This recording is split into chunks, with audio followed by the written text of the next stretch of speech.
مساء الفل عليكم. النهارده هنعمل مع بعض اسرع واجمل مكرونه ممكن تعمليها بدون سلق ولا تحمير ولا بشاميل، وهتعملي اجمل مكرونه وطعمها لذيذ جدا وكمان ما فيهاش اي لحوم. شوفوا شكلها خطير جدا وسهل وسريع ان انت تعمليها. اول حاجه انا معايا طاسه بحط فيها معلقتين من الزيت، ومعايا بصلايه وسط متقطعه مكعبات صغيره.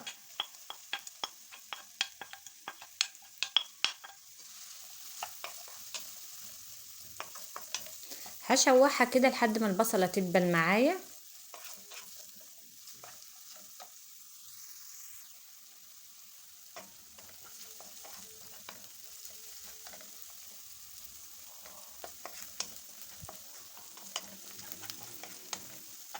بقلب فيها لحد ما تدبل معايا، واول ما دبلت معايا بكون معايا حبايتين من الجزر بشراهم بالشكل ده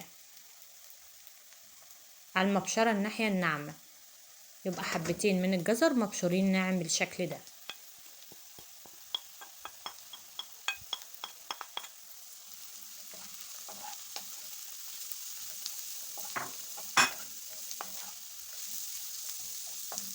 اتمنى تحطوا لي لايك للفيديو، واللي لسه ما اشتركش معايا في القناه يشترك ويفعل الجرس على الكل عشان ينزل له كل فيديوهاتي الجديده.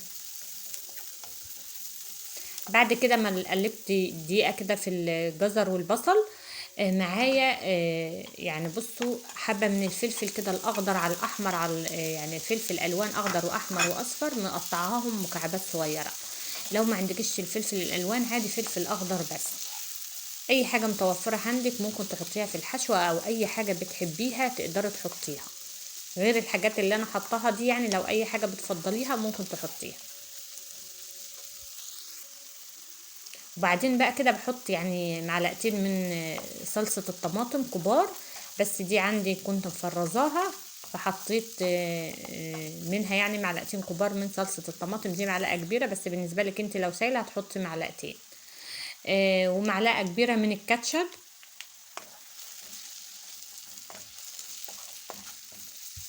هو طبعا عشان اصلا الجزر انا بشراه مش هياخد معايا وقت.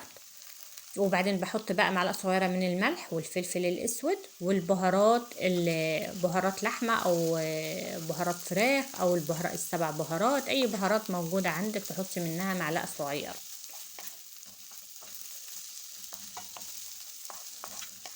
بقلبهم كده دقيقه او دقيقتين وكده بتبقى خلصت معايا. وطبعا الجزر بيستوي معايا من الصلصه ومعلقه الكاتشب اللي انا حاططها، هو اصلا مش هياخد وقت معايا.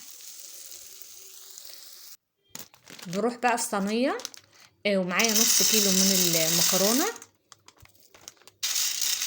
المكرونه دي من الكيس على طول من غير سلق ولا اي حاجه، بحطها كده. وبعدين بقى بجيب الحشوه دي وابتدي احطها على المكرونه. زي ما اتفقنا المكرونه دي نص كيلو، بنحطه في الصينيه ونحط عليه الحشوه ونقلبه.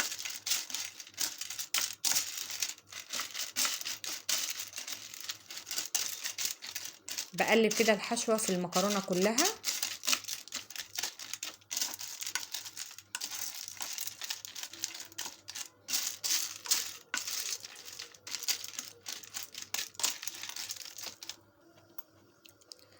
ومعايا حبه من الزيتون، سواء شرايح زيتون اسود او اخضر بالشكل ده بحطها عليهم برضو. على فكره الزيتون بيدي طعم لذيذ جدا في المكرونه، لو مش حابه تحطيه فمفيش مشكله ما تحطوهوش. بركنها على جنب بقى. ومعايا حليب جوز الهند، بحط عليه معلقه صغيره من الملح والفلفل الاسود والبهارات، وبحط معلقتين من الزيت. لو ما عندكيش حليب جوز الهند عادي تقدري تستبدليه بميه.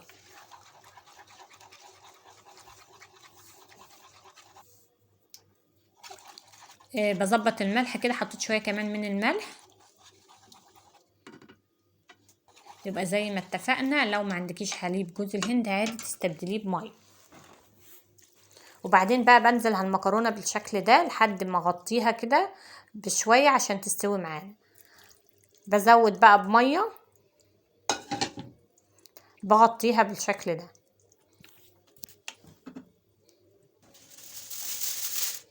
وبعدين بجيب ورق فويل كده وبغطيها، او لو بغطا او اي حاجه موجوده عندك، المهم ان احنا نغطيها وبدخلها الفرن.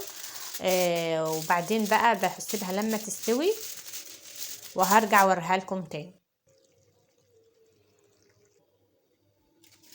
طبعا بنحطها في الفرن في الرف اللي من تحت على درجه حراره 180. شوفوا بعد ما استوت معايا،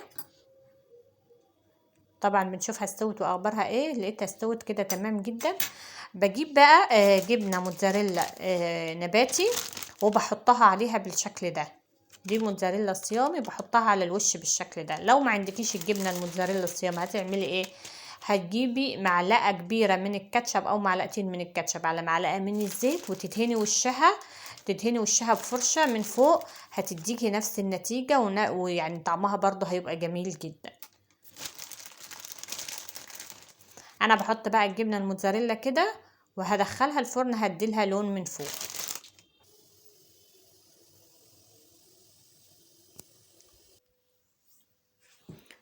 بعد ما اديتها لون بالشكل ده، طبعا بنولع الشوايه ونديها لون بالشكل ده. ده شكلها جميل جدا وريحتها فعلا خطيره جدا. وانا هقطعها اوريكم قد ايه هي جميله جدا، وكمان متماسكه قطع وشكلها خطير جدا.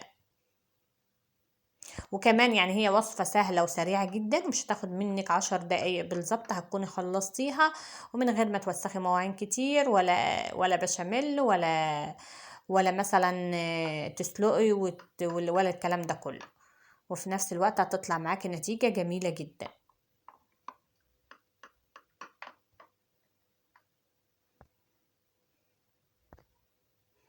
هطلع قطعة كده اوريها لكم.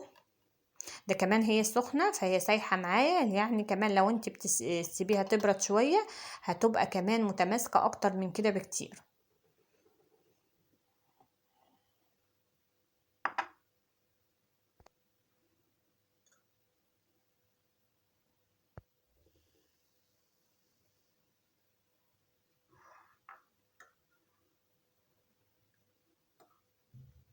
شوفوا شكلها خطير جدا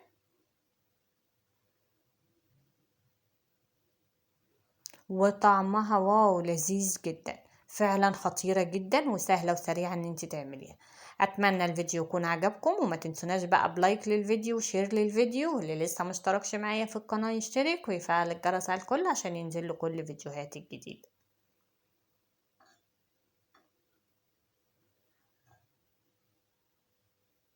وباي باي في فيديو جديد.